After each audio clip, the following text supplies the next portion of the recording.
नमस्कार दर्शक बंधु पाणीपाग अपडेट रे आपनको स्वागत।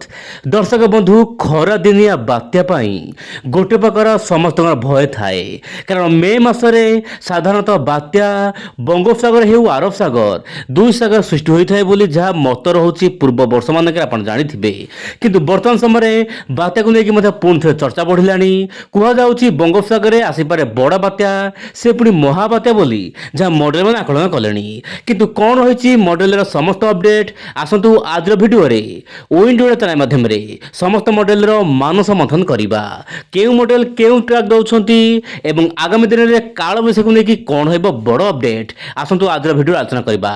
दर्शक बंधु समय अधिक नेबिनी आसु देखा आज वीडियो एवं आप जिले आज वीडियो देखुं कमेंट बॉक्स में मत प्रकाश करूँ। आप देखो बर्तमान समय मोबाइल स्क्रीन रे वर्तमान समय पश्चिम झड़ प्रभाव में राज्यर विभिन्न अंचल जो भाव में गरम देखा मिलूला से मुक्ति मिली एवं सारा राज्य को वर्तमान समय पाणीपाग तरफ अलर्ट मोड को रखा उत्तर आभ्यंतर ओडिशार केतक अंचल मध्यम प्रबल वर्षा हेब।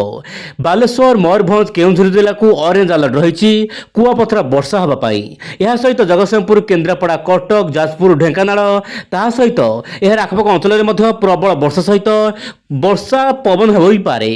यह सहित दर्शक बंधु कोरापुट ता सहित नवरंगपुर कलाहांडी कंधमाल जिले में मध्यम प्रबल वर्षा स्थान विशेष में कुआपथरा वृष्टिपात होईपारे। यह सहित बाकी समस्त जिला को येलो अलर्ट रही पाणीपाग तरफ। दर्शक बंधु 4, 5, 6, 7, 8 यही तारीख मानक ओडिशार विभिन्न अंचल वर्षा पवन हेब पाग मेघ शीतल पवन हेतु अधिक गरम हो न पारे किंतु गुळुगुळि रहिबो। दर्शक बंधु गुळुगुळि रहिबो गुळुगुळि कोन पाई रहिबो ना जो रहुछि समुद्रिक वायुर प्रभाव सामान्य रहुछि अधिका ता सहित किछि मात्रा रे दीपर समय खरा रहुछि जहाँकि बाष्पीकरण होउछि सेति गुळुगुळि रहिबो। जदि दर्शक बंधु आप देखिए वायुर चलन आप देखु बर्तमान आरब सागर किसी वायु दक्षिण पश्चिम वायु बहु मात्रा स्पीड रही यार स्पीड प्राय 30 ରୁ 40 प्रति घंटा रही बर्तमान वायुमंडल ऊपर भाग में जहाँपाई कि गरम बा खरा को अधिक बढ़ा दब ना से पूर्वल वायु जाऊँगी जहाँपाई कि आम देखुचे बर्तमान समय आज भी केतक अंचल खास करके दक्षिण उपकूल ओडिशा केतक अंचल वर्षा देखा मिल पारे एपटे उत्तर पूर्व राज्यगुड़िक वर्षा हबार आशंका रही। जदि मैं दर्शक बंधु मोबाइल स्क्रीन गोटे गार टाणी यही जगार एपट साइड वर्षा अधिक रही पश्चिम भाग में वर्षा कम रही उत्तर पूर्व राज्यगुड़िक वर्षा अधिक रही। देखा साइक्लोन अपडेट लगातार ग्लोबल सिस्टम जेपीएस मॉडल आकलन रहुछि बंगोपसागर सृष्टि हो पारे बड़ बात्या। ए दर्शक बंधु 8 रु नेकी प्राय 15 तारीख मध्य यही सब एक्टिविटी देखा मिल पारे। सूचना मिलवा अनुसार बड़ अपडेट मिलवा अनुसार श्रीलंका उपकूल में दक्षिण पूर्व बंगोपसागर गोटे घूर्णिबल सृष्टि हो प्राय मे 8 तारीख बेलू यह घनीभूत हो लघुचाप पर समय डिप्रेशन डीप डिप्रेशन तापर बात्या एमतीक भीषण बात्या ता सहित अति भीषण बात्या रूप नहीं आंध्र प्रदेश आड़ को मुहाई पारे बोली जहाँ जेपीएस मॉडल आकलन करुच्ची। आसना काली भिडियो कह जाऊला यह म्यांमार को जापे केवल जेपीएस मॉडल केवल दर्शक जेपीएस मॉडल कहूँ गोटे बड़ बात्या हेब किंतु गोटे मॉडल को आकलन करी बात्या हो बोली कहवा बड़ मुस्किल से आमको अपेक्षा करने पड़ो।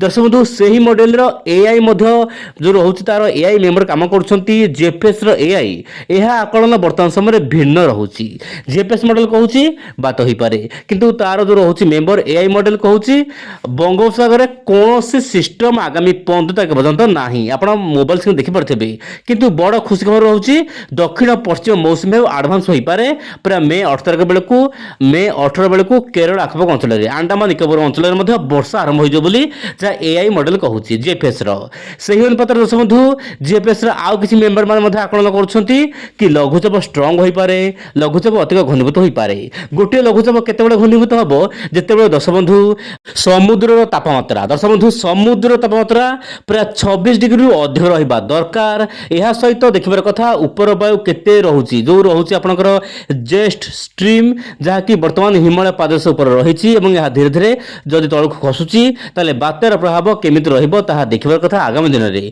एपटे सीएफएस मॉडल रहुची जहाँकि आउटलुक रहुची आगामी 2 सप्ताह मध्य गोटे रेखा रहुची कि बंगोपसागर हाँ किसी बड़ सिस्टम ହୋଇପାରେ କିନ୍ତୁ ବହୁତ ମାତ୍ରାରେ ଆଗାମୀ 2 ସପ୍ତାହ କିଛି ବି ବଡ଼ ଗଡ଼ବଡ଼ ହୋଇପାରେ।